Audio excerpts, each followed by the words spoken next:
What is this data type called tuple? What are its common use cases? After this chapter, you have learned a powerful container type that has unique features like immutability and tuple unpacking. You have seen features like assigning multiple variables and swap variables. Let's start with the question: what is a tuple? In the previous chapter, you saw how to create a list with numbers. Here is a list with the numbers 1, 2, 3, and 4. Notice the square brackets. Here is a second list with the numbers 1, 2, 3, and 4. This time as a tuple. Notice the round brackets. Now you know what a tuple looks like.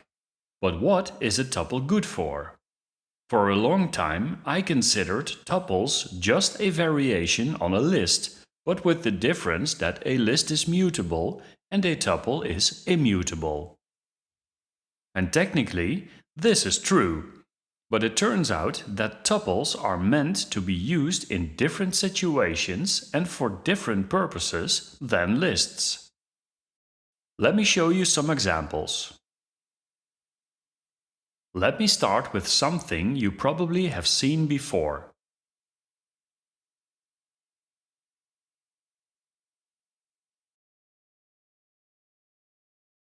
How can the function return x and y? The return statement can only return a single value. This is a good example where multiple variables can be packed into a tuple like this.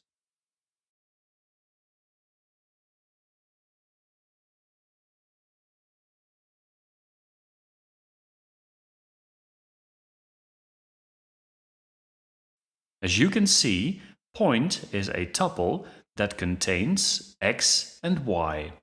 Since a tuple is subscriptable, you can access its elements by index.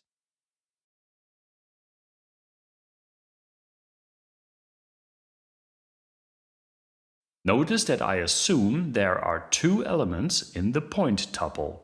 This shows why it is important that a tuple is immutable. Let me demonstrate immutability by trying to remove an element from the tuple. Look at the error. Removing or adding or changing elements in a tuple is not allowed. I can safely assume that the tuple was not changed between the time it was created and used. Notice that I used round brackets when creating the tuple. Python also allows to omit the brackets like this.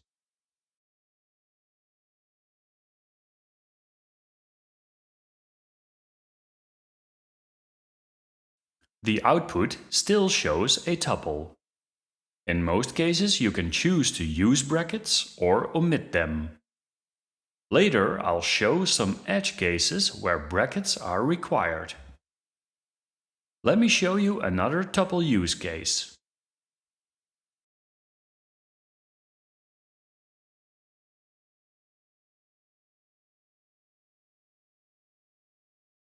Look at function draw. It takes x and y and prints them.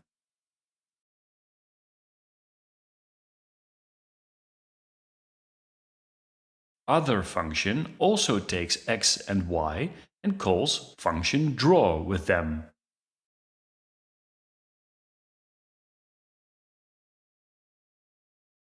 Third function also takes x and y and calls function other function with them.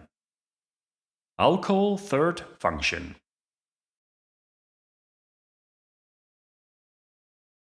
A construct like this is very common. X and y need to be passed around in a program until they are used. But what if the draw function needs more info, like the point color? I would have to add it to all the function parameters.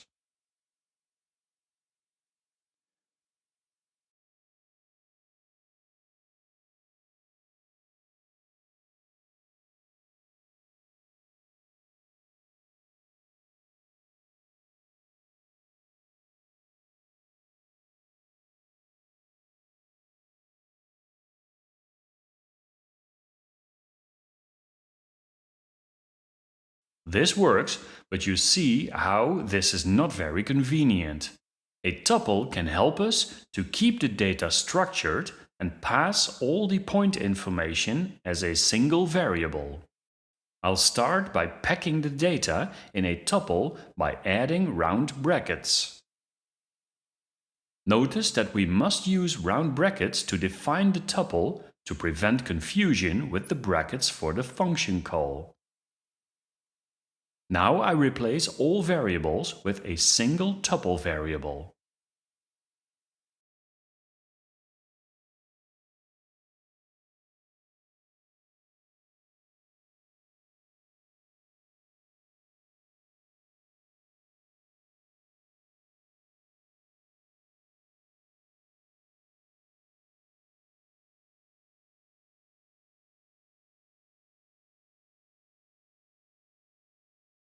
The only thing I need to do now is get the individual values from the point tuple.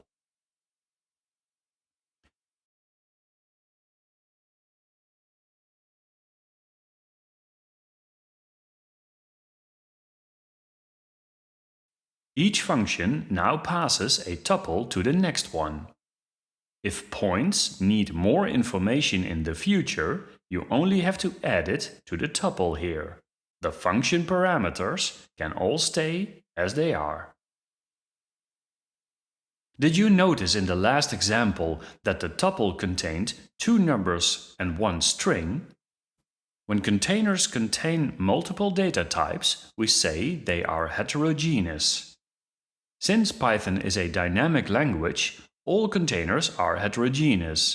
But when you look at the application of lists and tuples, you can conclude that tuples usually have multiple data types, and lists usually contain elements that have the same data type. But be aware that Python will not enforce this in any way. Let me give you another example where lists and tuples are combined.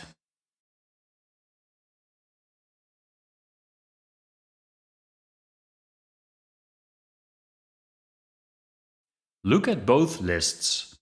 I'd like to show the data like this.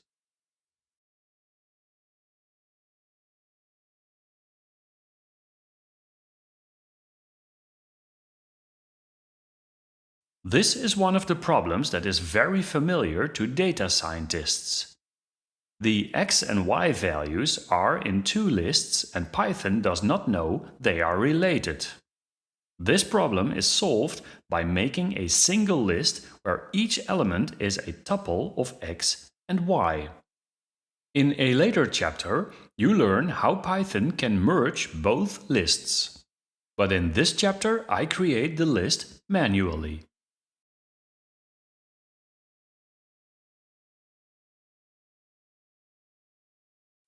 It is now very easy to show a list of points.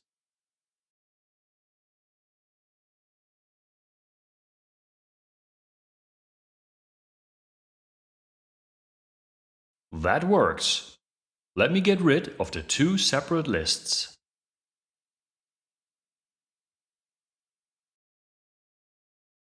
Time to practice. Create a list of tuples.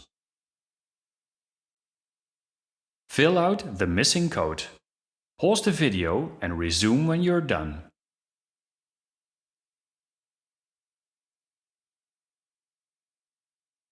And here is the solution.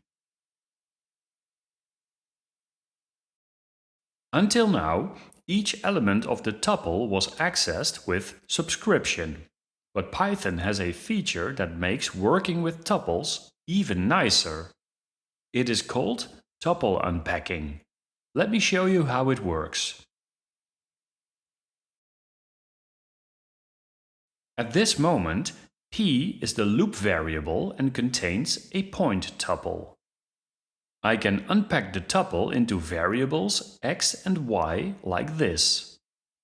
And now I can use variables x and y in the f string.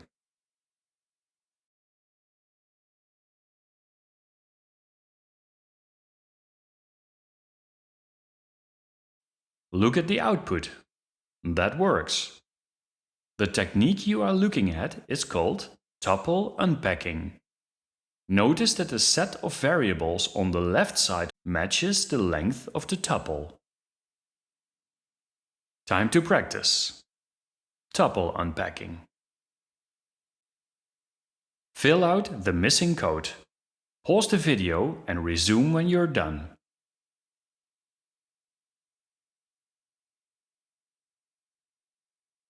And here is the solution. Let me show you some interesting uses for tuples and tuple unpacking.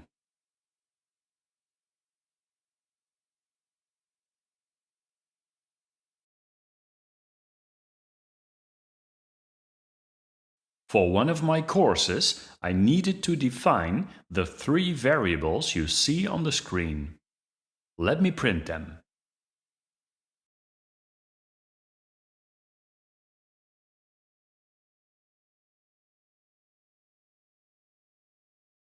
No surprises here. But to keep everything on one slide, I needed to compact the code. And you can do it with tuples and tuple unpacking. Let me rewrite the code.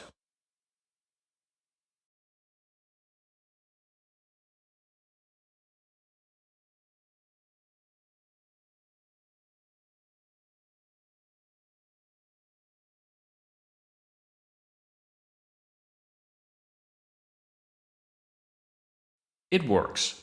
What is happening here? This code creates a tuple, and this code before the equal sign unpacks the tuple in 3 variables. This is a compact way to define multiple variables in a single line of code.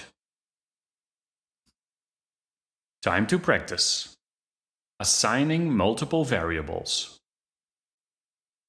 Fill out the missing code. Pause the video and resume when you're done.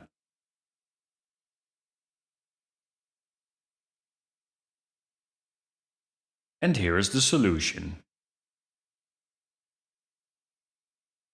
The next Python feature is very interesting to anyone who had to swap 2 variables before. I create 2 variables and print them.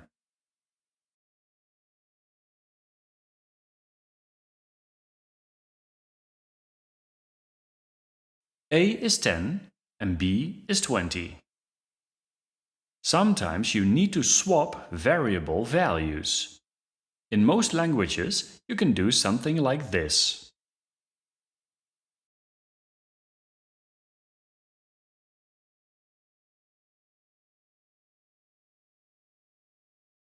And that works.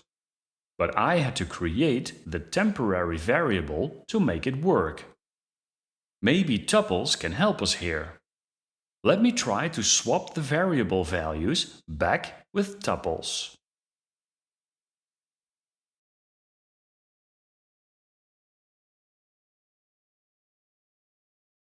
Yes, the values are swapped back.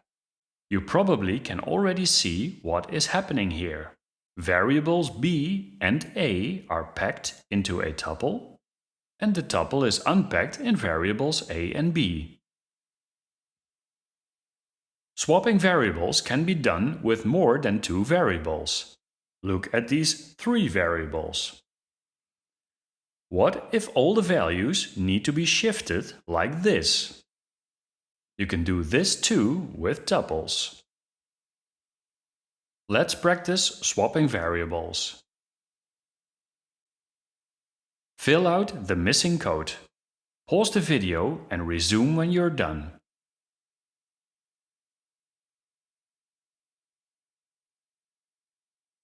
And here is the solution. You have seen that tuples can be defined with brackets or without brackets. I especially like the latter variation in code like this. Look at the code. A tuple is used to make a loop with 3 numbers. Let's practice this. Create a countdown. Fill out the missing code. Pause the video and resume when you're done.